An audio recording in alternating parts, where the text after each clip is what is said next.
Hey, what's up, everybody? It's Ben Hodges from BH Drum Academy here. Welcome back to the BH Drum Pod.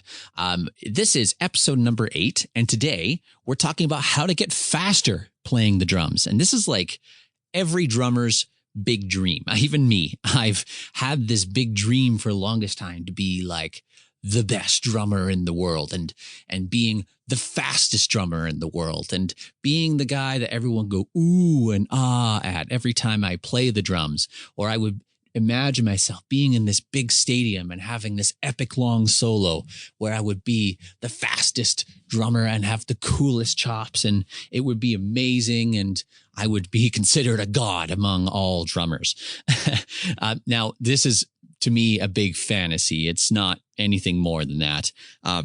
And I've had to change my way of thinking because in the world that we live in now, with all social media and YouTube and concerts and everything like that, people are now starting to associate drumming as a sport.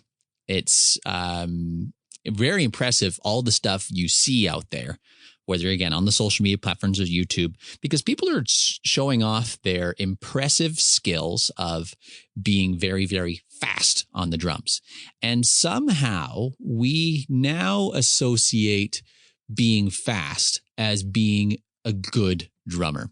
Now, in BH Drum Academy, I don't pride myself on being the fastest drummer in the world, and I don't, in fact, care about being the fastest drummer in the world. And what's more important to me, in my opinion, is being a good drummer, a solid drummer, a drummer that is a part of a band. It is not a one-person show where this is me and I'm the highlight of the entire spectacle or the performance.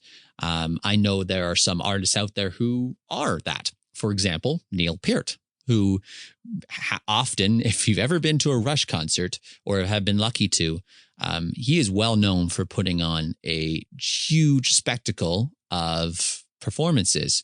I know he's passed now. This is what he was well known for, was having a massive drum kit with a big orchestration of all of these cool drum solos you could do. And he was very fast and good at it. And it was, as a young drummer, it was intimidating, because I saw that as the best. Now, with the world of social media and Instagram drummers, you see all of these fantastic drummers showing off their skills, which is very, very impressive, but also for beginners and new drummers, also very intimidating. And I try to steer the conversation away from focusing on being fast with drums, but instead being solid, or being a good technique drummer, or being a good foundational drummer as part of a whole. Because in a band with all songs, especially rock or pop songs that involve playing the drums, you are a part, right? You are not necessarily the show. Drums are a rhythm instrument. We are in charge of being on time and setting the beat that people dance to. Now, it's as impressive as being fast is, it's used as a way to add a little flair and pizzazz, and especially with drum fills and things like that. So if speed is important to your playing, then there are some things that people can do in order to get faster. Now, a reason why I just bring all of that little preamble up there, it sounds like I'm not a big fan of worrying about getting faster. And truth be told, I'm not. I'm more worried about being a good foundational drummer. But in order to get faster, if that is something that was a big goal for someone and we wanted to be faster, it starts with some good foundations of technique. Technique is the first priority that has to happen before speed happens. Speed is something that you can practice, but it happens after good technique. Speed is like smoke to a fire. It happens after the fire is made. So speed is like a byproduct of learning good technique. You cannot run before you learn to walk. You have to be able to learn good technique first before you can get to speed. Speed will happen naturally. It will happen naturally after good technique is emphasized. Now, the things I'm going to talk about today is how we can get a little bit faster playing the drums, or what are some certain things that we can emphasize so that the speed thing happens quicker. Because I know some people still want to get faster, and that's totally fine. You can totally, I love working with people that want to do this as well. And there's some great exercises that are out there and great things you can do. And most of these tips that I'm going to be giving you today is like how we do things, not necessarily what we do, but how we do things. So I've come up with 5 things that you can do to get a little bit faster at playing the drums. Okay, and get faster at playing the drums. Whatever your mindset is, this is going to help you with your confidence and your technique. And these are all technique-based things because, again, speed is just an afterthought. It's a byproduct of learning good technique.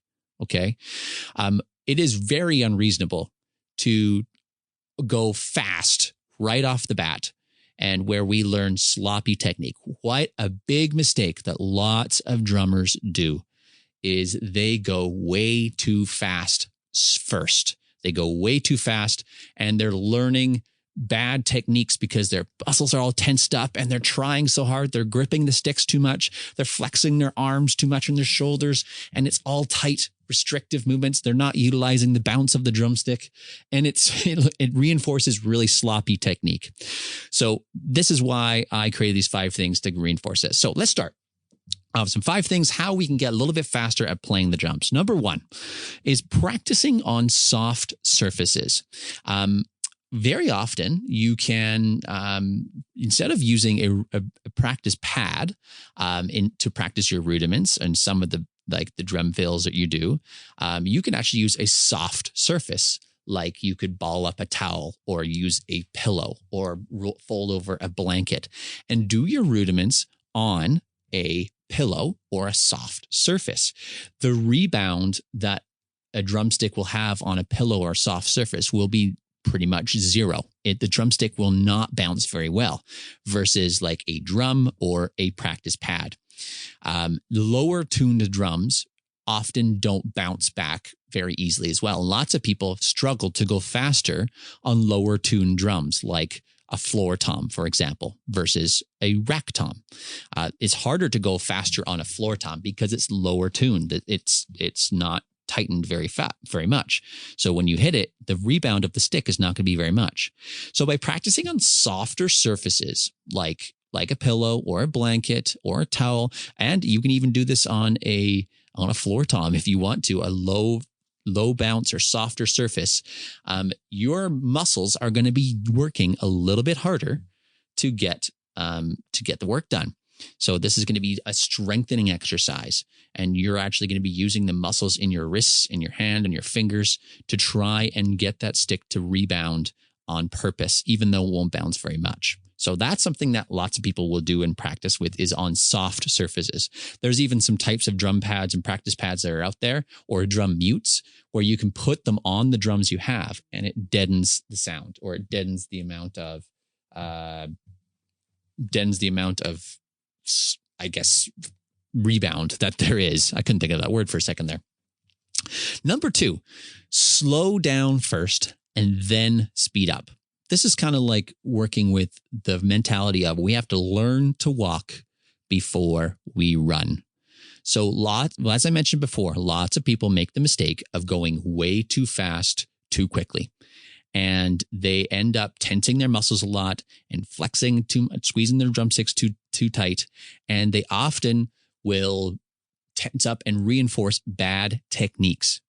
Okay, so for example, if you're going a single stroke roll and single stroke quick drum fill, like 4 on the snare, 4 on the rack tom, 4 on the floor, and like that's your drum fill, that is a pretty quick fill to do within 1 or 2 bars or 3 beats of the bar.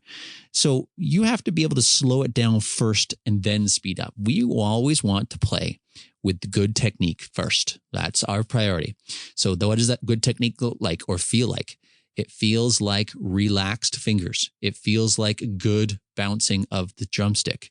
It feels like not so much tense shoulders and arms. Okay. Now, the sooner we can get with good technique, speed will naturally happen. and the easier and easier that we can do things at a slower speed, we can start to eventually increase our speed. Now, when we're ready to increase our speed, if you're playing at a slower speed and like, I can do this, no problem. We don't necessarily just jump up 40 beats per minute and crank it all the way up to the top again. We want to increase slowly and slowly. So we would maybe start at, let's say, for example, you're doing a drum fill at 60 beats per minute, pretty slow beats per minute. And instead of going from 60 beats per minute to 100 beats per minute, we may go from 60 beats per minute to maybe 70 beats per minute or 65 or even 61. That is totally okay. You're going to keep increasing until you still feel relaxed. You don't want to go too high and start to feel really, really tense about it. Mastering something, truly mastering something, is doing it at slow speeds, not necessarily fast speeds, but doing it at slow speeds where it's almost effortless and thoughtless. So number 3 tip on how to get a little faster in the drums is an exercise that I like to do. It's called going half time to double time. And so I would practice this with rudiments, for example, like on a practice pad or something. So for example, I maybe do like a single stroke roll or a paradiddle or a double stroke roll on one drum, like snare drum or a practice pad. And I would go I would pick my beats per minute and I would be playing it at eighth notes. So eighth notes are, for example, 1 and 2 and 3 and 4. And so, for example, if I would be counting it and clapping along, so 1, 2, 3, 4, 1, 2, 3, 4, and so on. So I'm counting it in my head as 1 and 2 and then I would do a small section of my rudiment in these 8th notes, but then I would double the speed and switch it to 16th notes. And 16th notes are counted 1E and a 2E and a 3E and a 4E and a. So for example, if I'm clapping along with 1, 2, 3, 4, 1, 2, 3, 4, and so on. So you can see how much faster it is. So when I put them all together, it's going to sound like this. 1, 2, 3, 4. 1, 2, 3, 4. 1, 2, 3, 4. 1, 2, 3, 4. And I would repeat that process over and over again. And I could do that with doubles. I can do that with singles. I can do that with paradiddles. I can do it around the kit. I can do it on one drum. I can do a variety of different things. So these are some things that would work well for doing something called half time to double time exercises. Now, the number 4 thing is learning to control the rebound. As the tighter the drum is, when you hit it with the drumstick's going to bounce back right back at you. And being able to control that rebound is going to be something that's really going to help you get a little bit faster at the drums. If we are too loose with our grip, we can often let that drumstick bounce way too far back. And trying to use your muscles of your hand to try and bring that drumstick back to the drum can be a bit costly. So, for example, doing a double stroke roll, meaning 2 hits on the same hand in the row, doesn't really have a huge bunch of rebound with the drumstick. For example, the tip of the drumstick is not going to go all the way back up in the air and all the way back down.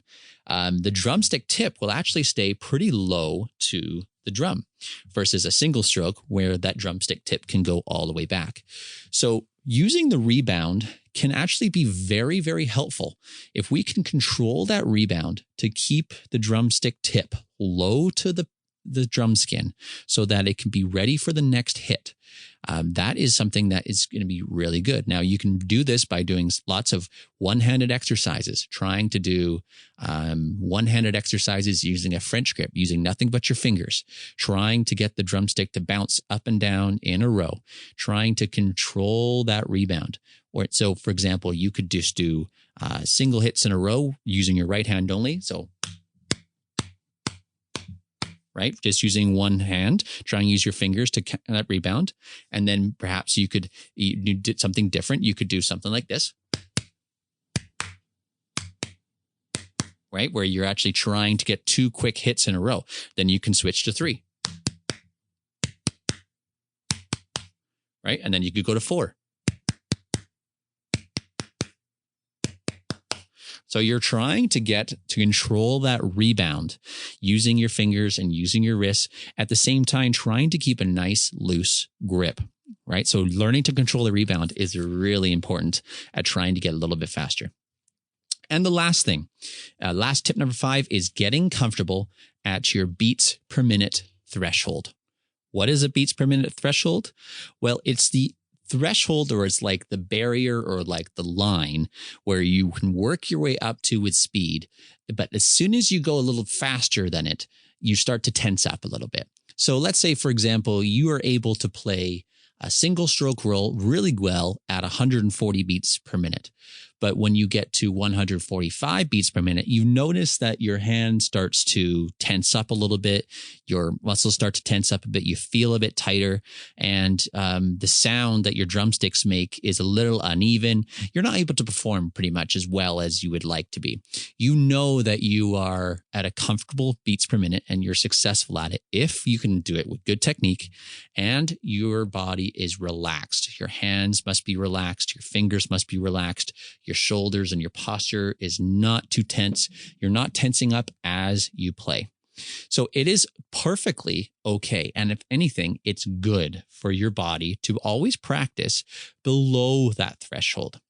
So when you're practicing your exercises, whether it's on a practice pad or on the drums itself, practice at a beats per minute that is comfortable and close to that threshold. How are you going to know what your threshold is? It may involve a little bit of experimenting. You may need to play a little bit and see how you feel. So play at a speed, and if you are successful, sit there and critically think if you are feeling relaxed, if you're feeling tense, if you're feeling like you're getting a bit lost, if you're feeling successful. If the answer is yes to all of those things, then you know you're ready to go for a little bit faster. Okay. If the answer is no to any of those things, you can peel back a little bit of the beats per minute. You don't want to be playing when you are tense. You don't want to be playing when you are tense. That is going to reinforce some bad technique.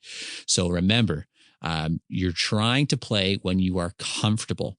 So you're close to that threshold or that line, but not over it. Okay. Close to that line, but not over it. That's what we call the beats per minute threshold.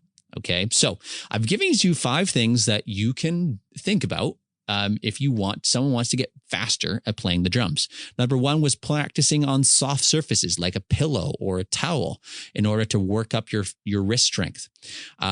Number 2 was slowing down first and working your way up slowly, adding a little bit of beats per minute every single time. That's learning to walk before you run.